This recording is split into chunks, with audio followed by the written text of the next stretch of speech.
Hello, my name is Debora Mahan, and I am a 43-year-old wife and mother of 4. My children range from diapers to college, with my youngest being 2 and my oldest being 20, and the other 2 somewhere in the middle.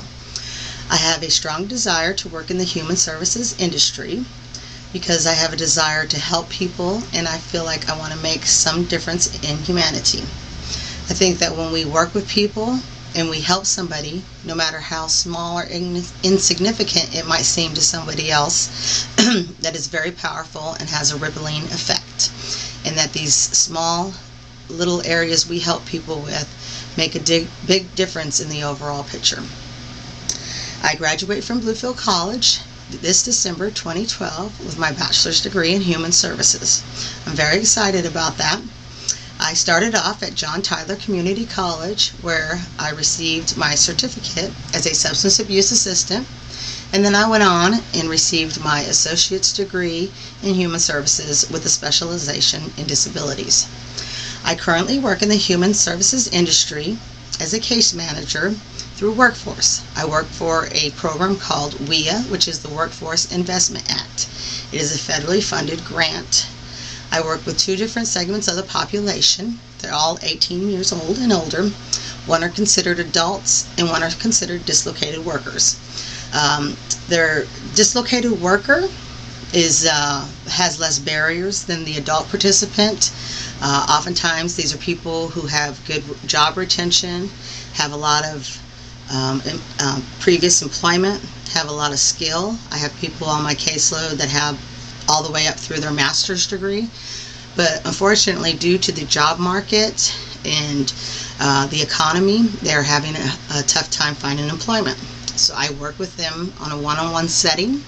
We also work in group settings, and I work with them on different areas like resume writing, interviewing skills.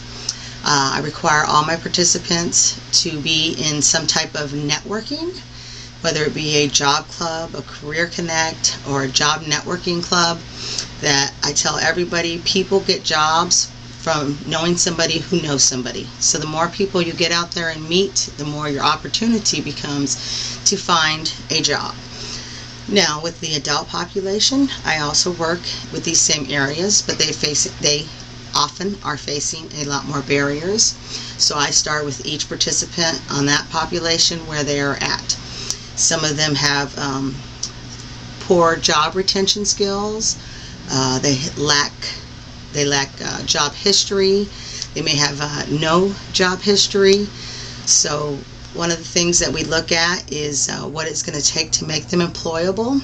If they are lacking skill and have no education to find a job that could be self-sustaining to support them off of government assistance, then that's where we start. They can go to occupational skills training. I might send somebody to get a 2-year degree or a certificate. We look at a career path. We come up with a career path together through a series of assessments and tests that would be a good fit for them, and that's what we look at on what employment they can, what schooling they need to get them a job that can make them self-sustaining.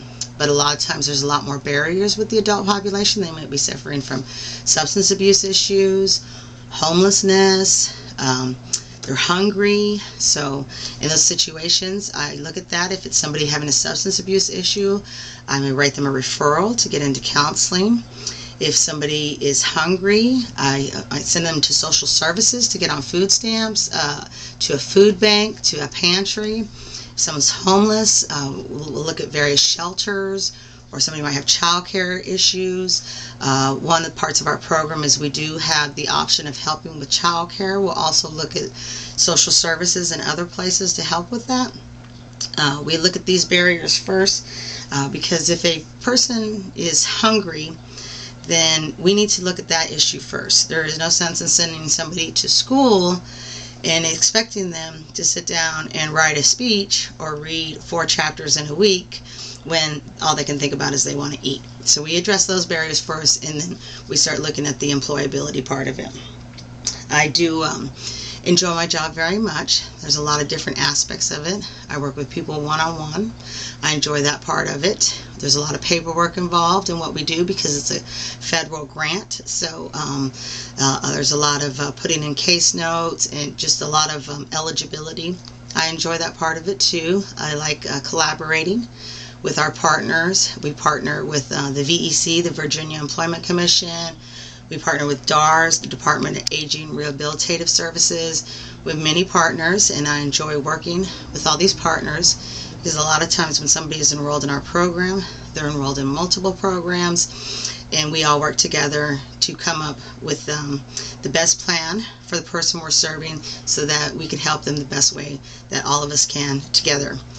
I enjoy working in different agencies. Sometimes I go and help with rapid response when a company is shutting down, or I might go do a workshop at like the Chesterfield County Detention Center.